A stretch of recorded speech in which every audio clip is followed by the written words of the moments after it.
Scaling করলে দাঁত নড়ে যাবে কিনা? আমি doctor Anika Salsabil, senior medical officer হিসেবে আছি Faraji dental and research centre, Banasree প্রধান শাখায়। খুব কমন একটি প্রশ্ন আমাদের কাছে এসে পেশেন্টরা প্রথমেই জিজ্ঞেস করে যে ম্যাডাম, স্কেলিং করলে দাঁত নড়ে যাবে কিনা? আসলে স্কেলিং করলে দাঁত নড়ার সম্ভাবনা খুবই কম। প্রথমত পুরো বিশ্বেই বলা হয়ে থাকে বছরে একবার অথবা 6 মাস পর পর অবশ্যই স্কেলিং করার জন্য, কারণ আপনি যখন খাবার খাবেন সেই খাবারগুলো কিন্তু সম্পূর্ণরূপে ব্রাশের মাধ্যমে পরিষ্কার করা যায় না।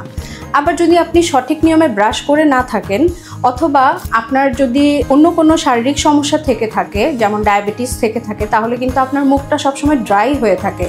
অনেকেই দেখা যায় যে আবার মিষ্টি খাওয়ার প্রবণতাটা বেশি থাকে, খাবারগুলো দাঁতের যে গ্যাপগুলো আছে সেগুলোতে আটকে যেতে পারে, যেগুলো কিন্তু শুধুমাত্র ব্রাশিংয়ের মাধ্যমে ক্লিন করা পসিবল হয় না। দাঁতের গোড়াতে নরম আবরণ জমে পুরো একটি শক্ত লেয়ার তৈরি হতে পারে, যেটিকে আমরা ক্যালকুলাস বা পাথর বলে থাকি। এটি কিন্তু শুধুমাত্র স্কেলিংয়ের মাধ্যমেই রিমুভ করা পসিবল হয়, এবং স্কেলিংটা আমরা করে থাকি একটি আলট্রাসনিক স্কেলার নামক একটি মেশিন দিয়ে। যে মেশিনটি শুধুমাত্র ভাইব্রেশনের মাধ্যমে আপনার পাথরগুলোকে রিমুভ করে থাকে। হ্যাঁ, কিছুটা আপনার ব্লিডিং হতে পারে, আপনার দাঁতগুলো কয়েকদিন একটু ফাঁকা ফাঁকা মনে হতে পারে অথবা একটু শিরশির করতে পারে, কিন্তু এছাড়া অন্য কোনো মেজর সমস্যা আপনি যদি ফিল করে থাকেন তাহলে সেটা অবশ্যই আপনার ডেন্টিস্টকে জানাতে হবে। কিন্তু তার মানে এই নয় যে আপনি স্কেলিং করলে আপনার দাঁত পড়ে যাবে বা দাঁত নড়ে যাবে। এটি সম্পূর্ণ একটি ভুল ধারণা।